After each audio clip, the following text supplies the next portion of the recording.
Tahimik ang baryo ng San Gabriel tuwing hating gabi. Walang dumadaan, walang aso ang tumatahol, at higit sa lahat, walang tumatawid sa lumang tulay. May babala ang matatanda kapag may nakita kang babae sa tulay sa 10 oras ng gabi. Huwag mo siyang titigan, huwag mo siyang kausapin, at huwag na huwag kang lilinggan. Ngunit si Marco, isang delivery rider, ay walang ibang daan pa uwi kundi ang tulay na iyon. Gabi iyon, maulap, maangin. Habang binabaybay ni Marco ang tulay, biglang bumigat ang hangin. Parang may humahawak sa dibdib niya. Sa gitna ng tulay, may nakita siya. Isang babae, nakatayo, nakaputing damit, basang-basa ang buhok na nakatikip sa mukha.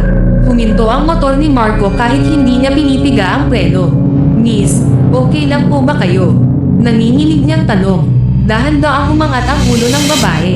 At doon niya nakita, wala itong mata, itim lang, malalim, parang bangin. Biglang bumalik sa alaala ni Marco ang kwento ng lola niya. 20 taon na ang nakalipas, may isang babaeng iniwan ng kasintahan sa mismong tulay na iyon. Buntis, umiiyak, at sa sobrang sakit, tumalon siya sa ilog sa ilalim ng tulay. Hindi na natagpuan ang katawan. Simula noon, may mga nawawala, may mga naaaksidente, at may mga hindi na raw umuwi. Unti-unting lumalapit ang multo kay Marco. Bawat hakbang niya ay may kasabay na tunog. Tik, tik, tik. Parang patak ng tubig o dugo. "Samahan mo ako," bulong ng babae. Nagsimulang yumandar mag-isa ang motor ni Marco, paatras.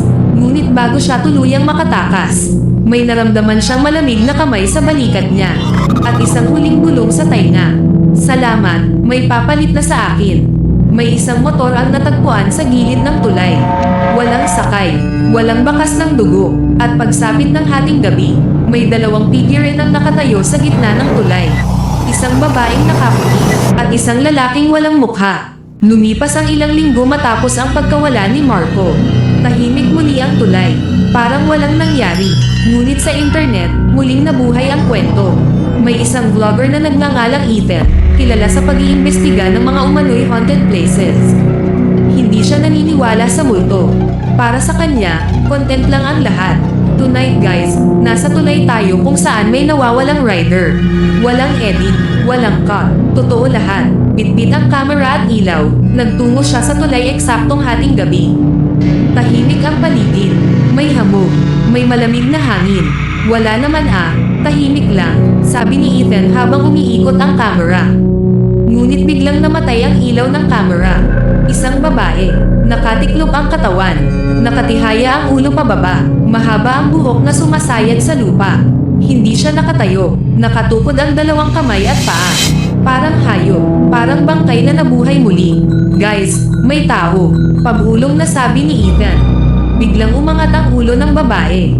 At doon niya nakita, wala itong mukha, itim lang, walang mata, walang bibig. May narinig siyang tunog, tik, tik, tik, patak ng tubig, o dugo. Unti-unting gumapang ang babae papunta sa kanya. Mabilis, mali, hindi pantao ang galaw. Habang lumalapit, humahaba ang mga daliri. Humahampas sa semento ang mga kuko. "Guys, umatras tayo, umatras tayo." Ngunit ayaw gumalaw ng mga paa niya. Biglang may bamulong mula sa likod niya. "Salamat, may bago na naman." Biglang bumagsak ang camera. Ang huling kuha sa video ay ang babae, nakayuko sa harap ng camera. Ang buhok niya, unti-unting umaangat. At sa refleksyon ng lente, isang lalaking walang mukha ang nakatayo sa likod ni Ethan. Natagpuan ang camera sa gitna ng tulay. Basag, bas, may bakas ng putik, ngunit si Ethan, hindi na nakita. At simula noon, kapag hating gabi, may 3 figure ang nakatayo sa tulay. Isang babaeng nakaputi, isang lalaking walang mukha, at isang lalaking may hawak na kamera, na tila naghihintay ng susunod na manunood.